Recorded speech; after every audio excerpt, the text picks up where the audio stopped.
thank you for being with us for the national finals. Special congratulations for you making it here. My name is Zach Eastburn. I am a commercial litigator lawyer in Madison, Wisconsin. My name is Tom Tinder, and I'm an attorney in Charleston, West Virginia. Hi, everybody. I'm Robert Dyan. I teach American government at the University of Evansville in Indiana. Nice to meet you all. We are Irvington Unit 4. My name is Felicia Moe. My name is Shami Tucker. My name is Ved Mistry. And my name is Drishti Gupta, and thank you so much for being here with us today, judges, and special shout out to our coach, Mr. Martinez, for preparing us. Well, thank you. So I will read the question and then you guys will begin your opening statement. We will be doing question 1. And that question is, and I quote, "It would be inconsistent with the constitutional separation of the executive and legislative powers to let the prerogative, i.e. pardon power, be exercised by the latter," close quote. What were the framers' reasons for giving the president the pardon power? And do you agree or disagree with them? Relatedly, according to the framer James Wilson, if the president abuses the power, quote, "he can be impeached and prosecuted," end quote. Do you agree with Wilson? Why or why not? And also, in your opinion, what constitutes high crimes and misdemeanors? You may begin. Alexander Hamilton argued in Federalist 74 that there are critical moments when a well-timed offer of pardon for rebels may restore the tranquility of the Commonwealth. The framers' original reasons for giving the president pardoning power were 1, the president was a singular person, 2, to temper with mercy with respect to individuals, and 3, to restore tranquility to the nation. We agree with these reasons.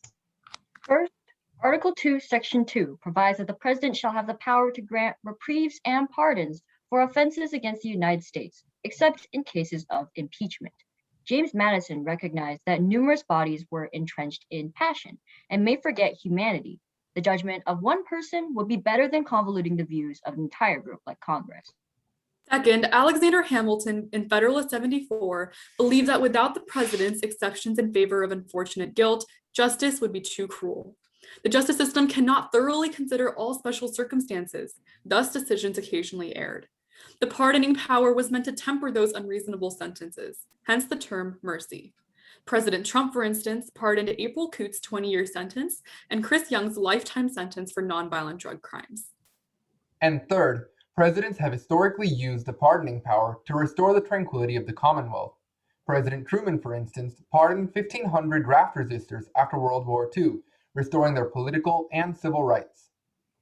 Pardoning power was established by the Supreme Court as constitutionally reserved solely for the executive. In 1833, U.S. v. Wilson, the court ruled that the exercise of the pardon power is the private though official act of the executive magistrate, even for pardoning criminal cases like Wilson's robbery. Pardoning power is also plenary, as ruled in 1974 Schick v. Reed, where Sergeant Schick was sentenced to death for murder and President Eisenhower commuted his sentence. Hence, during the ratification debates, concerns arose over the broad wording of the pardoning power. James Wilson stated that if the president abuses the pardon power, he can be impeached and prosecuted.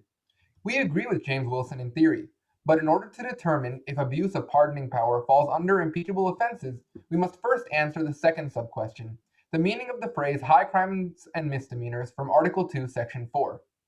British Parliament invented impeachment in 1376 as a legislative counterweight against royal abuses of power. Their articles of impeachment use the term high crimes and misdemeanors, yet much of the misconduct wasn't criminal. Thus, the convention delegates opted to include high crimes and misdemeanors over other phrases such as maladministration. According to constitutional scholar Akhil Reed-Amar, the question of high crimes and misdemeanors is whether a president has engaged in such grave misconduct that he is no longer fit to lead a great and free nation, whether the votes of millions should be undone because of his gross misbehavior. We would thereby define high crimes and misdemeanors as any behavior which undermines the fundamental principles of the Constitution in such a way that it is more harmful to democracy than the nullification of millions of votes. Historically, the United States has applied this phrase to include situations from President Bill Clinton's lying under oath to President Trump's incitement of insurrection. Although it has never occurred, Framer Wilson was correct that presidents can be impeached if they abuse the pardon power. In practice, however, we agree with George Mason's concerns about presidents pardoning political allies. President Trump, for instance, pardoned 5 former administration officials who obstructed the Mueller investigation. The question of whether the president can be prosecuted in case of a self-pardon was also raised. The self-pardon is just one of many aspects of the pardon power that have yet to be explored. Current and future presidents should value mercy and tranquility when granted such a power. Thank you, and we're now open to any questions you may have. Thank you very much, and I appreciate just the well thought out opening statement. One of the things that you guys talked about was sort of the original intent of the pardon power. The judgment of one person is better than many, and the idea that it is to provide mercy into sometimes what could be a cruel and criminal justice system. My question to you is, does the pardon power as it is used today still function that way? And if not, what would you propose as limits or corrective measures? I believe that the pardon power today does not function as it used to, especially with how contentious and how some pardons definitely were not warranted. For instance, starting with the Bill Clinton era, when he started pardoning, his own brother, along with Mark Reich, for the things that they did, and for how contentious and how crazy those pardons were. I definitely don't think that the pardon power is used in its original intention today. As for checks on the pardon power, we could look to states. So for example, California and Arkansas suggest having the parole board give suggestions to the individuals that are pardoning these people, and have the parole board provide suggestions on whether or not individuals should be pardoned. This would limit the power of the individuals that are pardoning, and would propose a good solution to the pardon power being too abusive. Now, looking at the negative evolution of the pardon power, starting with originally clemency and then in the late 20th century with the Nixon pardon, the Iran-Contra affair pardon, and with Mark Reich, as my colleague Felicia mentioned, we saw that it turned towards political allies with more reasoning lying in benefiting a certain party. So as a result, we can try and follow legislation such as what Adam Schiff has proposed or what the state of Ohio currently follows, where individuals wishing to pardon, in this case the president or the governor of a state, such as what Ohio has, would have to explain their reasons to the legislative branch and propose the reasons within 30 days of granting a pardon. And so that those reasons can, number one, be made transparent, and number two, it would allow easy investigation into the abuse of the pardoning power in the event that it does occur. Additionally, we can look to the obvious and I believe the most significant reform, which would be through constitutional amendment. And though it's very controversial, one proposal issued by, I believe, Representative Steve Cohen, it would bar the president of a self-pardon. Also, it would bar the president from pardoning close advisors, as well as actions that would personally benefit him. So I think that's something that we should also consider. Thank you. You cited 2 Supreme Court decisions. Do you agree with them? Why or why not? Just going back to maybe the second Supreme Court decision that we talked about, which was Schick v. Reed, I definitely do agree, because the pardon power is meant to be plenary. It was meant to be plenary ever since Ex parte Garland back in the 1820s, where they said that pardon power is unlimited, is the sole power of the executive magistrate, and therefore it is plenary, even in the case of Schick v. Reed, where Sergeant Schick committed murder and President Eisenhower commuted a sentence. So I believe the president was well within his bounds to commute that sentence. Thank you. And we also agree with U.S. v. Wilson, where the courts ruled that the exercise of the pardon power is strictly the use of the executive magistrate, primarily because using the fundamental rules of what the pardon power is originally meant to be, that number one, those who give a sentence cannot be the same ones to pardon it, hence ruling out the judiciary branch. And number two, that those who make the law should not be the same ones pardoning those who will be exempt from it, hence ruling out the legislative branch, supporting the decision in U.S. v. Wilson that the pardon power is strictly the authority of the executive magistrate. Thank you. You mentioned that if the Congress were to do what Ohio does or what Congressman Schiff proposes, they'd have access to information that would allow them to conduct an investigation. My question is, to what end? I mean, if you investigate something, what can you do once you've investigated it when the pardon power is such as it is? Sorry, could you repeat your question? You said you want Congress to investigate pardons, and I want to know why, and what can they do once they've found what they found? Yes, the initial purpose of investigating the righteousness of the pardon would be to, one, ensure that it wasn't politically political in nature, in the sense that it wasn't in favor of the president. And second, if the investigation did determine that it was unreasonable and biased in favor of the president, we would I believe there would be steps and actions that could be taken to legitimize the pardon itself. So I think that's where the shift bill was going. To qualify my colleague's answer, James Madison did argue that if a president were to use pardon power to help himself, he should be impeached. So if Congress were to investigate an abuse of pardon power, the president could be impeached for abusing that power. You guys have mentioned the Garland decision. I understand that maybe the case holding is that the pardon power is plenary and it touches any federal crime. That's fine, but is it reviewable? It was actually ruled that by the Supreme Court that the pardon power is not subject to judicial review, and they ruled that as a result, the courts have no right to rule if a pardon is constitutional or unconstitutional, which is one of the reasons that we supported that the reason should be made transparent to the legislative branch, so that they'd be the ones to be able to investigate an abuse of pardon power. Do you agree? Let me just ask a follow-up question. Do you agree that the pardon power is not subject to judicial review? Personally, I disagree. I think the pardon power should be subject to judicial review, although the judiciary and the Supreme Court has often claimed political question whenever we're dealing with a pardon power that's like solely within the executive branch. I still think that if the pardon power is used unconstitutionally and that will subject the president to maybe some kind of impeachable conduct, if the court finds that would happen, then the legislature should then start an impeachment process or an investigative process into the president.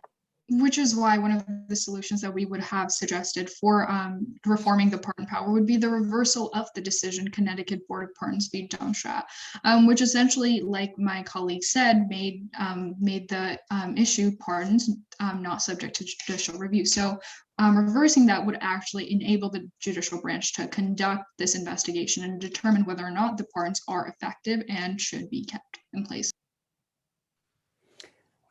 Going back over to impeachment, the judicial branch is very much not involved in the impeachment process.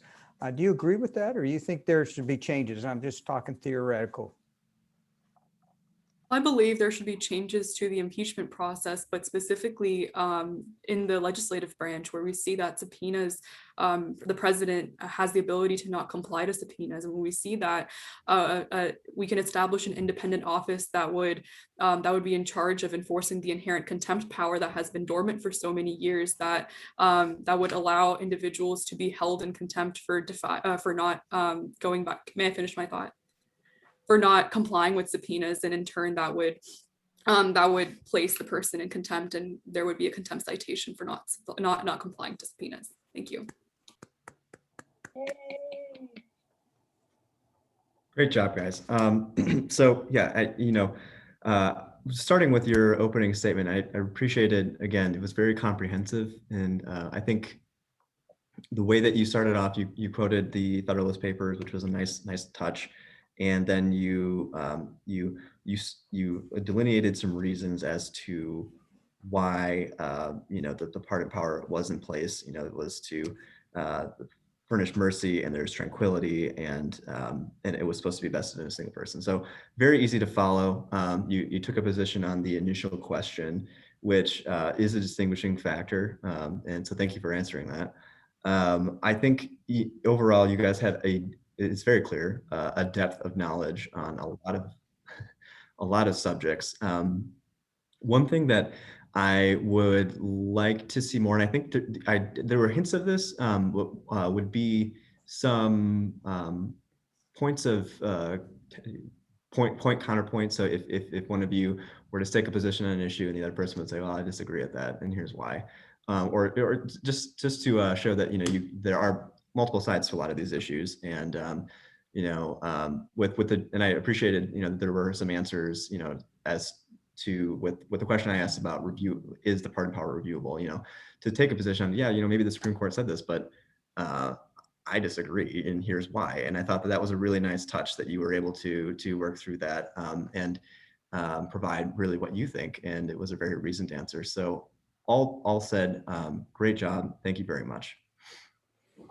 Well done. You have a ton of expertise, and you presented it very well. You came across in a very calm but direct and informative type of way. I thought your presentation, not only in the initial 4 minutes, but in answering to our questions, was very well done. Very professionally. Congratulations to you for that. And I think you also understand a major point of this We the People program, and that is that this isn't a test. There's no right or wrong answers. It's just we're asking you questions and asking for your opinion, and can you back that opinion up with facts and cases and citations and everything else? And you did a very, very good job of doing that. You have all this expertise, you have all this leadership. Please don't have it stop on Tuesday or whatever when this competition is over. Please continue to be involved and be the leaders that we need for our future. Congratulations to you. Good luck. I feel the same way. Very exceptional job by the entire team. Just a wealth of examples and cases and thought about this interesting and timely subject. I thought the organization of the answer, the word that Zach used was comprehensive, and it was certainly. It was also very easy to follow, and I appreciated that. When you kept returning to the 3 ways that the pardon power provides a good, it restores tranquility and so on. I like the use of examples. There were more than the average team, so that's an impressive thing. I'm still trying to figure out, and I'm with you, I think we ought to investigate questionable pardons, possible abuses, but Congress can investigate the daylights out of the Mark Rich pardon, and then once they're done, they can't do anything about it. So I was waiting for you to connect the dots a little bit, and when you did, you said that they can always be impeached after the investigation. Hey, they can be impeached before the investigation. That power already existed. So there are, I like the word that was used, to delegitimize, and it's possible that publicizing bad behavior, short of impeachment, could delegitimize that decision and maybe impel the president to behave better in the future. And I think you hinted at that. It might have been just a tad clearer, but on balance, my goodness, this was a really tip-top performance, and you all ought to be proud of what you've done with us this afternoon. Thank you. Thank you so much. Thank you. Thank you. Great job. I'm going to go ahead and send the judges to their breakout room, and then you guys can chit chat for just a second. All right. Thank you all for your time today. Thank you.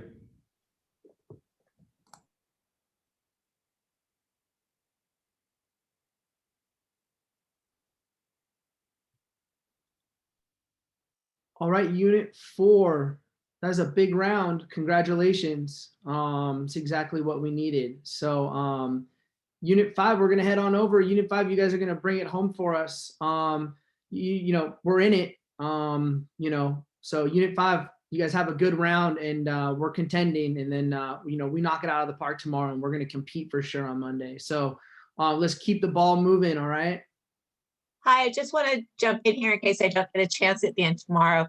You guys are doing great. I represent the California We the People group. I know Ms. Cocalio wish she could be following you all day today, but she's a facilitator. You'll see her a little bit tomorrow. I'm going to try and listen to you guys again tomorrow, but it's just been amazing. And I don't know whether you know this or not, but I am also the parent of a 2005 Irvington High School graduate We the People member that went to nationals the last time from Irvington, and you guys are making us all very, very proud today. Good luck, Unit 5. Thank you, Peggy. It's always good to see you. We hope you can stop by again tomorrow for sure too. I'm going to try. I'm not sure I'll be able to watch all of you tomorrow, but I'm going to give it a try. Okay. Okay, thank you. All right, so we're ready to go. Carol, thank you so much for facilitating with us today and for your dedication to civics. We appreciate it. Thank you. Good luck, you guys. Thank you. Take care. You too.